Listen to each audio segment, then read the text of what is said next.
back, everybody. It is Wednesday morning, November 3rd, I believe. We're back at 613 Lift, best gym in the world. I am Tim Walsh, your Vanilla Gorilla. That's Paul Masson, Jack Santa. So, update, I believe I mentioned this in the last video. Paul's division at the show that's coming up in 3 weeks got canceled.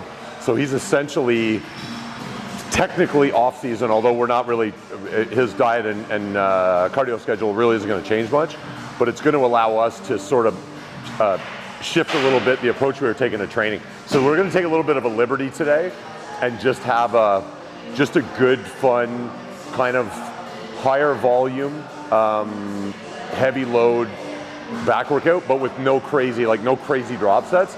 We're just going to pick bread and butter exercises and move some heavy loads, get really good activation. This will be a workout that would still be, I would probably still say intermediate, at least 1.5 to 2 years experience, but there's nothing crazy in here. The driving goal is just going to be work hard. Every set, every rep, everything matters here. There won't be really feeder sets. It's going to be 8 to 10s all the way through because there won't be any max effort sets. This is just going to be heavy, old school, bread and butter, big and strong back workout. So exercise number 1, we're still using the same principle that I like. First exercise for any back routine for me is always really for pre-pump and activation. So this underhand grip hammer strength pull down gives a nice big stretch. It's a huge range of motion. You can get lots of lat activation. It's really good for pumping the lats full of blood. We will work up to a decently heavy load. 2 working sets, 8 to 10 reps a piece. You might see a rep or 2 of the sets leading up to that. And once we get up to the heavy stuff, we'll slow things down and you can come along with us.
Feels pretty good.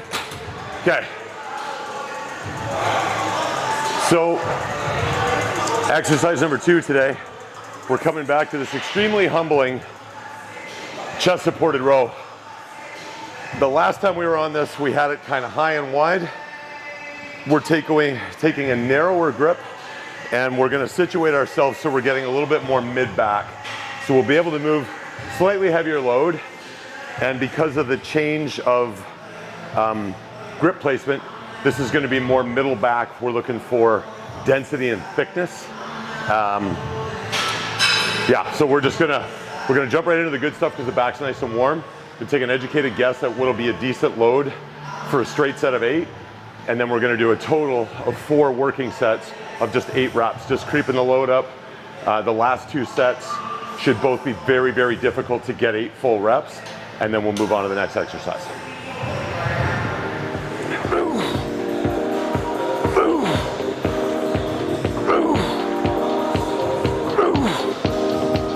Good, nice big full range of motion, full stretch, full squeeze. There you go. Good, I gotta have 2. Oh yeah, no problem.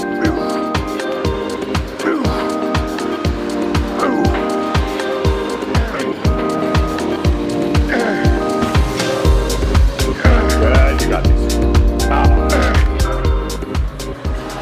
So hey everybody, before I start my last set here, I want to give a shout out to the amazing people at Lifting the Dream.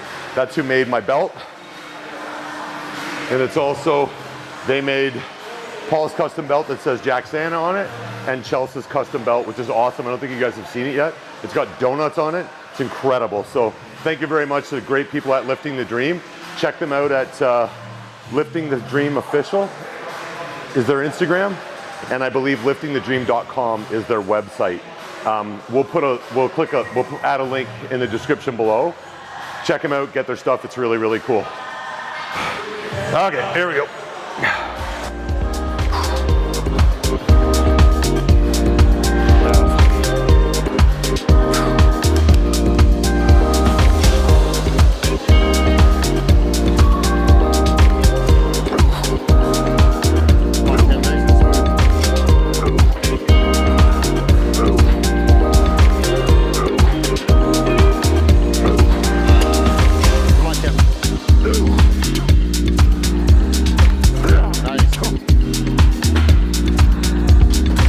Okay, here we go.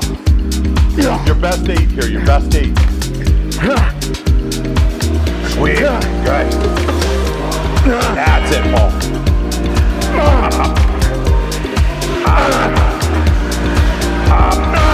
Nice and strong. That's it. Up hard. Love it. The top. That was a good 8. Okay, so exercise number 3 is gonna be unilateral hammer strength row. So where we're going to be positioning our grip is right at the top of the inside bar here. So when I'm postured right up, it'll be real easy. So always maintain scapular retraction and depression, so the shoulder's back and down. I'm just gonna keep thinking about putting my elbow in my back pocket. Good strong posture. Should be able to set a coffee cup on my pec the whole time. You don't wanna get into doing this when you get tired out or letting the trap fire. Turn off your trap, turn on your lat, let's have some fun.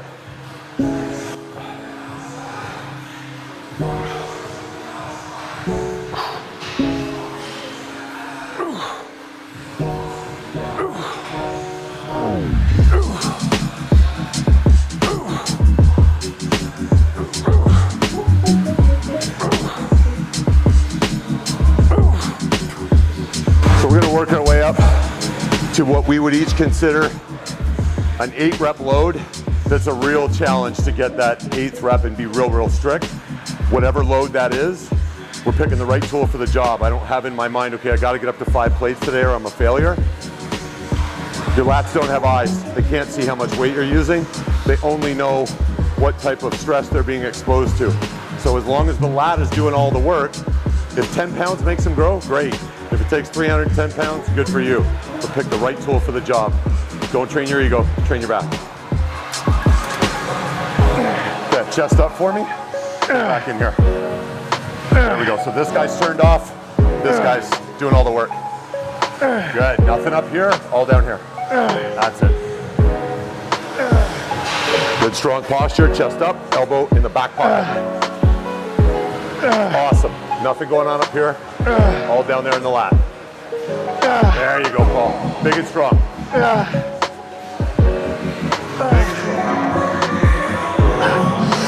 Okay, big chest. Yeah, there you go. That's it, right in there. Love it.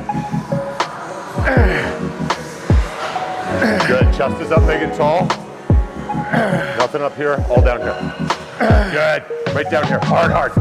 That's it. Squeezing my lat as hard as I can. Right here. Nice. Good. 2 more. One more time. Your best one. Love it. Yeah, that's all out. So this is going to be the last set of 8 reps here. Be my 3rd round at 4 plates a side. And then we're going to move on to the next exercise. I thought I would make a point of mentioning this before I forget entirely. There are no real max intensity sets here. The average work being done on each set is of higher average intensity than previous back routines that you've seen with me so far, where there was drop sets or iso holds or forced eccentrics, that kind of thing.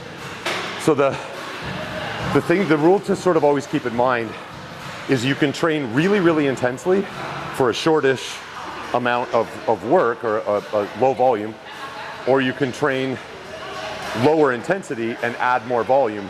What you can't do is super high intensity and super high volume. If you get greedy, things will start to work against you.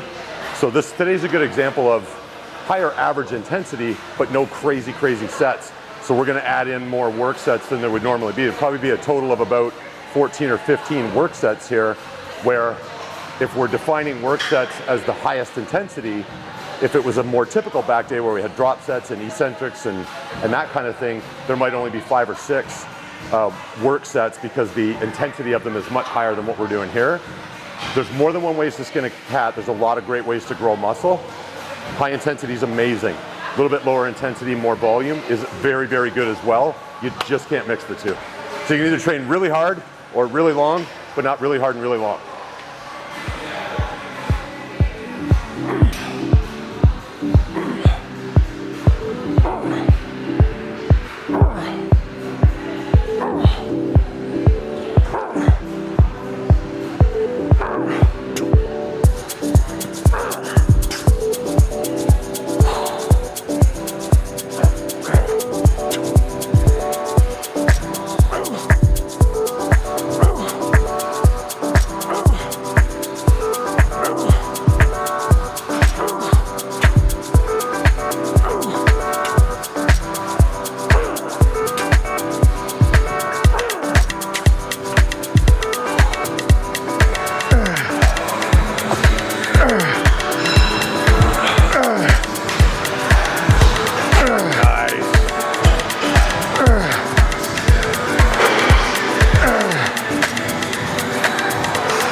Clean, great technique.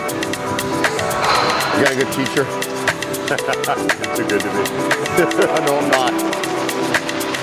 I'm honest. Here we go, big squeeze. Chest up, right? Yep. Put that elbow right in your back pocket. There you go. Be hard on yourself. How hard can you squeeze that lat? Good. There you go, right down here, like you mean it.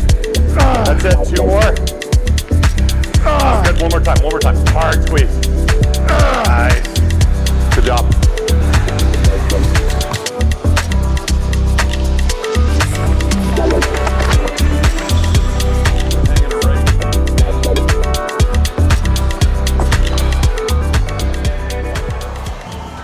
Okay, so what I'm going to show you now, you kind of have to have 2 people to be able to do this. And then the other thing is you have to train at a gym that's got a pull down tower that's high enough in length that when your arms are fully extended, there's still room where the plates aren't touching to be able to take advantage of this. So what we're gonna do is what's called a stretch pull down.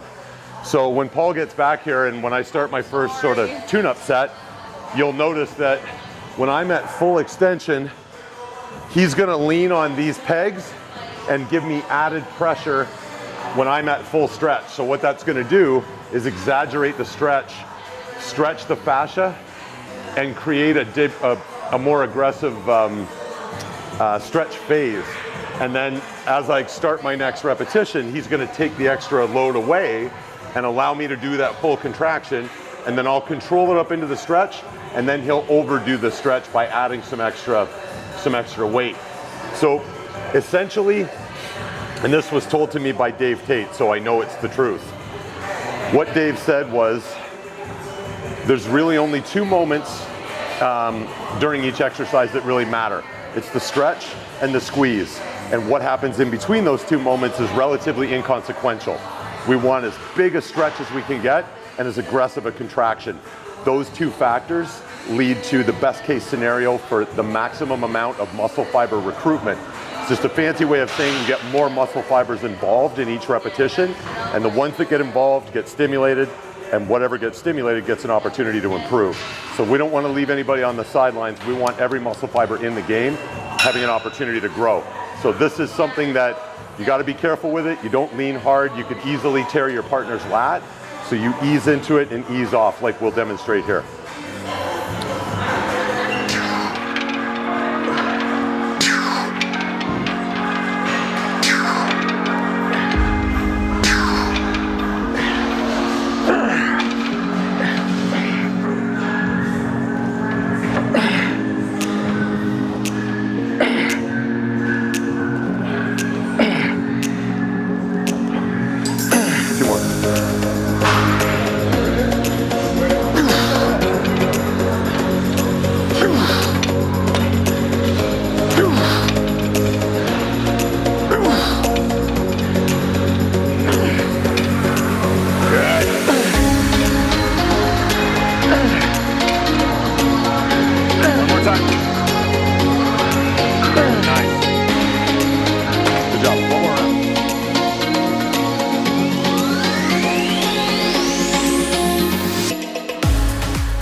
Okay, fifth and final exercise. Going to be a chest supported, about a 45-ish degree incline here. Chest supported, pronated grip dumbbell row. So this is for building that upper shelf, all the upper back, lower trap, middle trap, rear delts, rhomboids, upper outer portion of the lats, that nice thick. Everything that really pops when you hit a back double bicep is what we're going to be targeting here. So I promised early on there would be no CrossFit, there'd be no box jumps or anything like that. So don't be alarmed by what you see here. I've just set the bells up on this box so they'd be easy for me to grab. That's your opener? To start my set from, and then I can either just drop them, or if I got enough energy, I'll put them back where I got them. But no box jumps, I promise. No, I'm not doing box jumps. No. Friends don't let friends do box jumps. Pretty well do anything you tell me to do, but I'm not doing box jumps.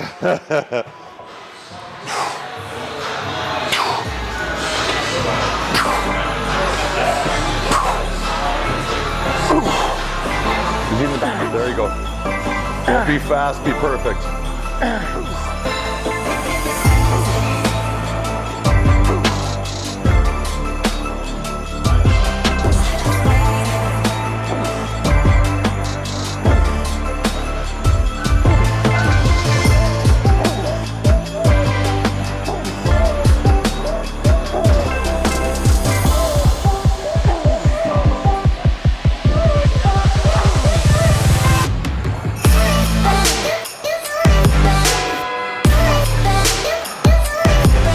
Super strict. Right across there. Nice, good squeeze. All these guys, let them up.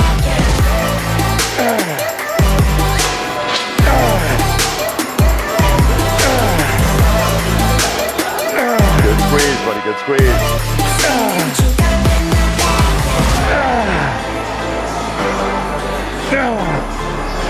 Nice job. He lifts. And he cleans.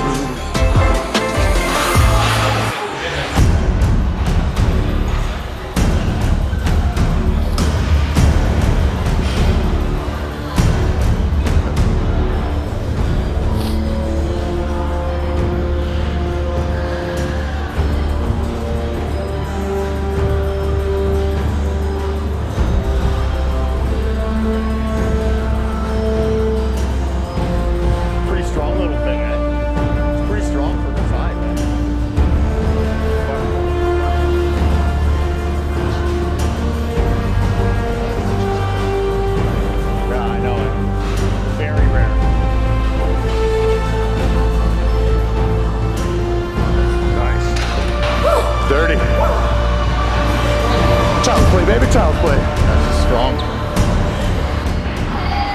Okay, so that was our 5 exercise, moderate to high volume.